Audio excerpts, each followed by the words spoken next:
আপনাদের ঠাকুরগাঁয়ে এখনো চাঁদাবাজি হয়, দখলদারিত্ব হয়, ক্ষমতার অপব্যবহার হয়, ব্যাপক মাত্রায় মামলা বাণিজ্য হয়।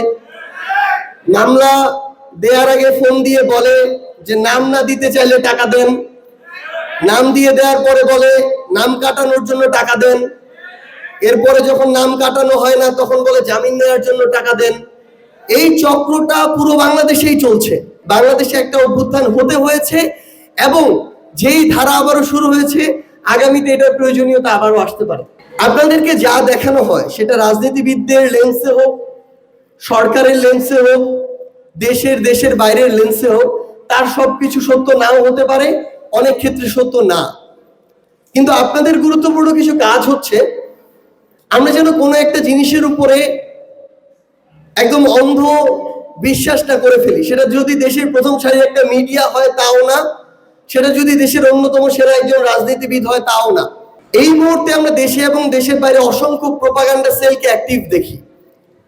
এই প্রোপাগান্ডা সেলগুলো হতে পারে কোনো একটা রাজনৈতিক দলের, হতে পারে মতের, হতে পারে যে কোনো সরকারের, দেশের বা দেশের বাইরের, হতে পারে যে কোনো এজেন্টের ক্ষেত্রে। সো আপনাদের কাছে এই আহ্বান, এই ইয়াং জেনারেশন, কারণ এই ইয়াং জেনারেশনের হাত ধরে এই পরিবর্তনটা এসেছে। এই ঈদে জামা জুতো অ্যাকসেসরিজ এর ডিসকাউন্ট।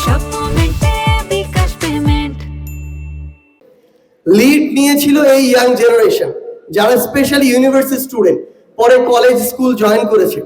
আপনাদের কাছে আহ্বান হচ্ছে, আমাদেরকে ওই ক্রিটিক্যাল জাজমেন্ট এবং থিঙ্কিং এর জায়গাটাতে থাকতে হবে। এখনো বাংলাদেশের ট্রেডিশনাল পলিটিক্সটাই বিদ্যমান এবং এটাই রিস্টাবলিশ হওয়ার চান্সটা বেশি।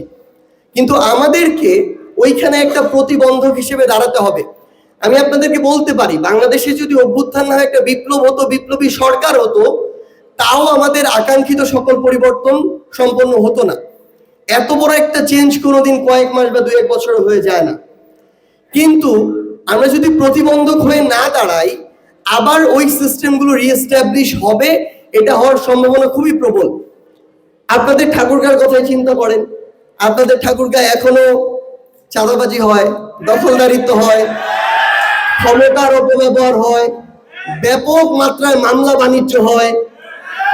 মামলা দেওয়ার আগে ফোন দিয়ে বলে যে নাম না দিতে চাইলে টাকা দেন, নাম দিয়ে দেওয়ার পরে বলে নাম কাটানোর জন্য টাকা দেন, এরপরে যখন নাম কাটানো হয় না তখন বলে জামিন নেওয়ার জন্য টাকা দেন।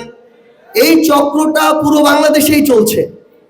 সো এই চক্রটা এই মুহূর্তে কিন্তু আওয়ামী লীগের কেউ করছে না, তাহলে কেউ না কেউ করছে।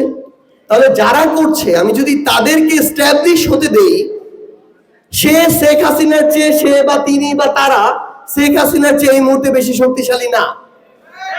শেখ হাসিনা তার সময় যত শক্তিশালী ছিল তার চেয়ে শক্তিশালী না। কিন্তু আমরা যদি আমাদের জায়গা থেকে ভয়েসটা রেইজ না করি, সেটা শুধু ঠাকুরগাঁর ক্ষেত্রে না, পুরো বাংলাদেশের ক্ষেত্রে এই সিস্টেমগুলো রিস্টাবলিশ হবে। আপনাদের কাছে আহ্বান হচ্ছে, আমরা যেন এই সুযোগটা না করে দেই। এখানে আপনারা 2-1 জন মিলে যদি কথা বলা শুরু করেন, আপনাদের একটা ভয় কাজ করতে পারে, বাধাও আসতে পারে, এটা হচ্ছে বাস্তবতা। তারা ছেড়ে কথা বলবে না। কিন্তু আপনারা এই 500 জন যদি একবার একসাথে কথা বলেন, তার কলিজাটা এখন যতটা ছোট তার চেয়ে 100 গুণ ছোট হয়ে যাবে। সো আমাদের ওই ঐক্যবদ্ধ গার্ডসটা শো করতে হবে। এটা হচ্ছে আপনাদের কাছে আহ্বান। আমরা যেন অভ্যুত্থান পরবর্তী বাংলাদেশে নিজের বিবেক বোধটাকে বন্ধক না দেই। এখানে যদি আপনাকে সমালোচনার কাঠগড়ায় সার্জিস আলমকে দাঁড় করাতে হয়, আপনারা দাঁড় করাবেন, কোনো সমস্যা নেই।